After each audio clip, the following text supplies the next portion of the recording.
All right, let's talk about softboxes.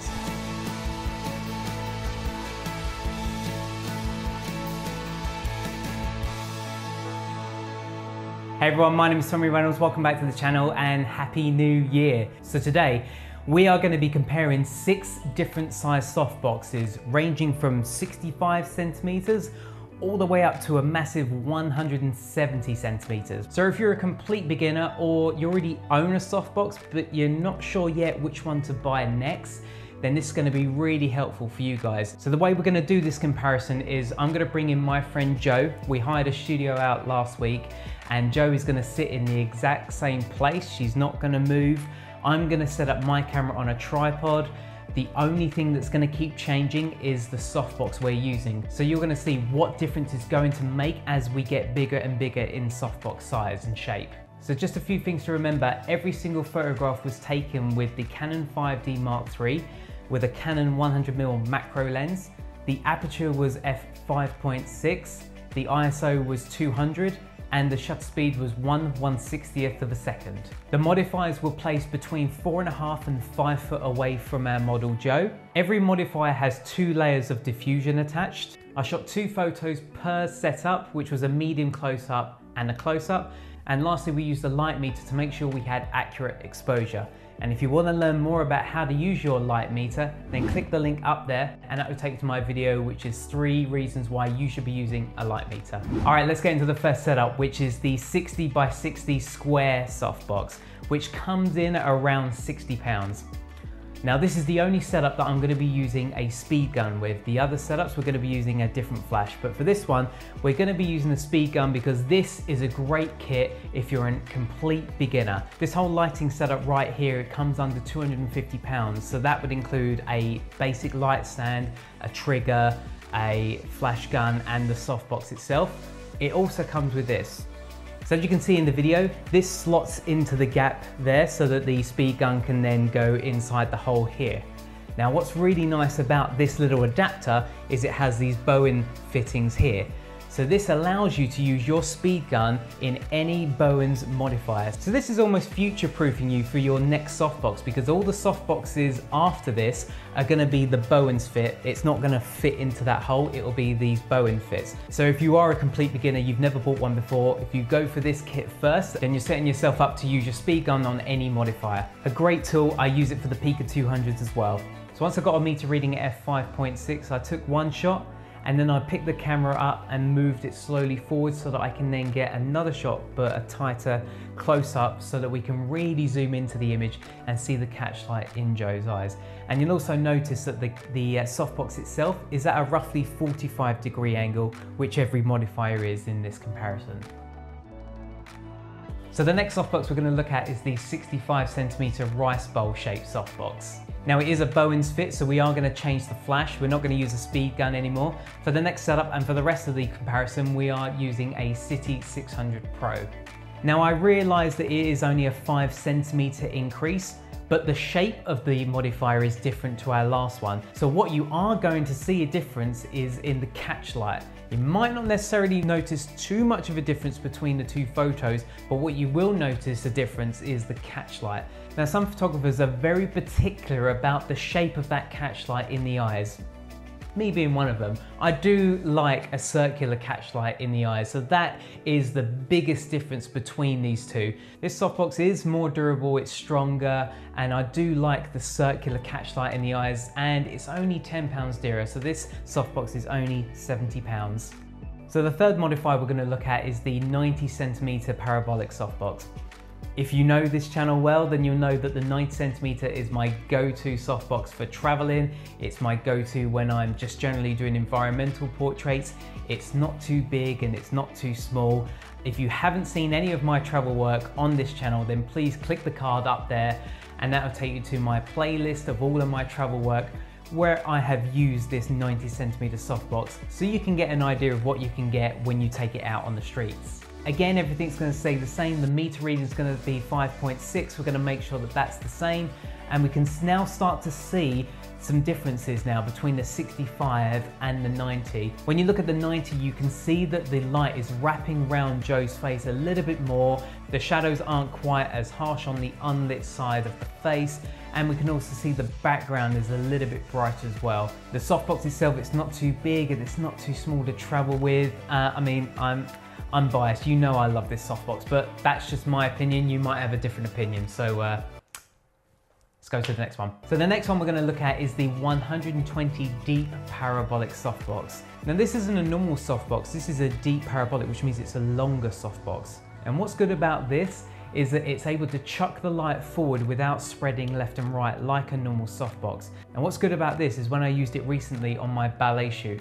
If you haven't already seen it, I'll leave a card up there. You can go and check that out. Is if you want a wider shot, but you don't want your softbox to be in shot, then a deep parabolic softbox is great for that, because then you can park it out of frame and it will still chuck that same gorgeous soft light forwards without spreading left and right. So in this setup, we used it here. So this is slightly bigger than obviously our 90. But when you look at the comparison, again, you can see that because it's channeled, because it's kind of closed in, you can see all of a sudden that background has gone a bit darker again. And that is because it's a deep parabolic shape. So if that's something that you want, then maybe this is the softbox for you if you like to kind of control and angle that light. Yes, of course, you could use a grid on your softbox, but this is nice about the 120s. You don't need a grid. It looks like that straight out the bag. So it gives it a lovely quality. It's a nice warm and soft light. So this is the 120 centimeter deep parabolic softbox. Our next modifier is the 150 centimeter softbox. This is my go-to modifier when I'm in controlled studio environments. When I know that I've got a studio and I'm not traveling around or I have to get it in and out of the bag like I am when I'm traveling, then this will typically be a good go-to, because again, it's not as big as the 170 as we'll see in a second, but it still gives me a nice, gorgeous, soft light without having to go even bigger. Again, looking at the comparison between all of them so far, you can see that that 150 just wraps around even more than the 120 and the 90. And you can see that that background is getting even brighter still. Those shadows are getting softer and softer as we go bigger and bigger. In fact, I used it on a previous tutorial, which is 5 ways to use one softbox. If you haven't already seen it, I'll leave a card up there. Just click the card right now and you can check out my 5 ways to use one softbox. And finally, the last softbox is the 170 centimeter beast of a softbox. I used it last year when I was photographing a World War II veteran. And if you haven't seen that behind the scenes, then I will leave a link up there. Just click that link and that will take you to my behind the scenes using the 170 centimeter softbox. Okay, so this thing is huge. I literally have to climb inside it just to get it open. But once it's on and once you take your shots, you can see that it's the softest light in this list. I mean, it has to be. Both this softbox and the 150 centimeter softbox are both great softboxes if you want to recreate window light anywhere. If you're in pitch black, then these two are great softboxes to create that nice natural window light. If you want window light, you've got to go big. That's the way it is. The softbox has to be bigger to create that more of a natural light. But if you want more of a dramatic light, then maybe you want to go for a smaller softbox. Bigger isn't necessarily better. Depends on what you're using it for. Next. Again, we metered it 5.6. I got the 2 shots, and you can see, looking at this comparison chart, we can see a slow progression in the softness on the shadows on Joe's face as it goes higher and higher and higher. So that's all 6 of my comparisons I said I would give you, but I do actually have one more to show you. Bear with. I remember this guy I mentioned earlier. Remember I said that you can put your flash gun in, and then with the Bowens fit you can use any modifier in the future. We're going to put the speed gun back in this, and we're going to put the 170 centimeter back on here, and we're going to compare what it looks like with the CITI600 versus a speed gun.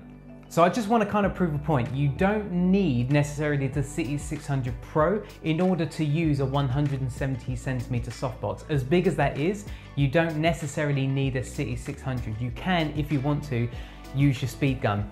But here's a comparison. So we can see here that the CITI600 PRO does give you a slightly better color. We can see that the Li-ion580II TTL gives you a sort of a green tinge there, whereas the CITI600 gives you much warmer tones there, which, to be fair, is to be expected. However, this is something that you can correct very easily if you mess around with your white balance tool later. So in conclusion, which one do you go for? Well, as I said earlier, it depends on what you're trying to achieve. If you want something more dramatic, then you're gonna need a smaller softbox for those harsher, more dramatic shadows. If you want something more window-like feel or natural light, then you're gonna need something around the 90, 150 or 170 mark to really give you that nice natural feel. But if you already own a softbox, then I would maybe go for at least 30 centimeters higher for your next one to really see the difference. So for example, if you already own the 60 centimeter, I would jump to at least the 90 centimeter to really see the benefits and the differences between your current softbox, if that makes sense. Well, that's about it. Hope you enjoyed this video, guys. If you liked it, please make sure you hit that like or share button, or subscribe if you're watching this on YouTube, and don't forget to hit that little bell icon to keep up to date whenever I upload new videos. Thanks ever so much for watching, and I'll see you next time. Cheers, guys. Bye-bye.